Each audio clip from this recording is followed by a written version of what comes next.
This will be our 8th season racing. Started in 2002, I believe, was our first year. Started here at Kawartha. In a Thunder Car, yeah. I love Thunder Cars. Why do you love Thunder Cars? Because I looked at the cars I wanted when I was a kid and couldn't afford them. Watching the neighbors buying their Monte Carlos and Cutlasses to drive around. You know, in the early 80s, the mid 80s, I always wanted a Monte SS, and I could never afford one. And then me and my brother and my dad sat over in turn 1 and said, we could do this. Why not? If we knew then what we had to know now, we probably wouldn't have started, but 8 years later, we're still here. It's the fact that you can be an inch away from someone at 80 miles an hour. It's just, you test yourself and you test your friends every week. It's fun. It's, you know, anyone who's ever driven on the Don Valley Parkway in Toronto needs to come out and try this. You're frustrated then, here, you have some, you know, you're right there. It's just the whole competition thing, being that close and pushing yourself.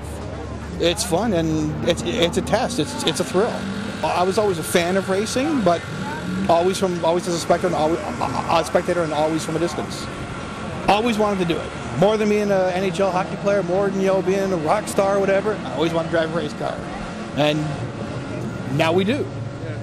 You know, and having my brother Dan and my dad, that's the whole deal. It's a family thing for us.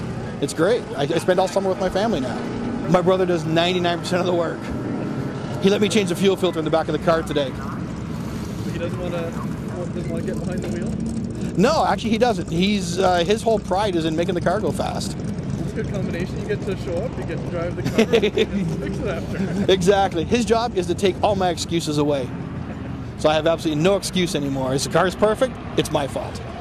Now, you've got a bit of an interesting job. Can you just tell me a little bit of what you do? I work in the television industry, and right now I'm working with MTV Canada, and I work on the editing side, and we do live shows and such, and it's an entertaining business, I guess. You know. What are some shows that people might recognize that you work on? I've done various award shows, the Genies, the Geminis, those Canadian shows that nobody watches. Currently we're working on So You Think You Can Dance Canada. We're putting the 2nd season together right now. We're doing the road shows. And starting in August, I believe, we do the live shows. Done all kinds. Worked on Hockey Night in Canada and, you know, various football games, and was able to do a couple of truck races out of Milwaukee, which was fun. The NASCAR Craftsman Truck Series. We did replays for a couple of those, so that was entertaining. So I take it you travel a lot then? I used to travel a lot, and now I travel less, which is much better because I have time to race.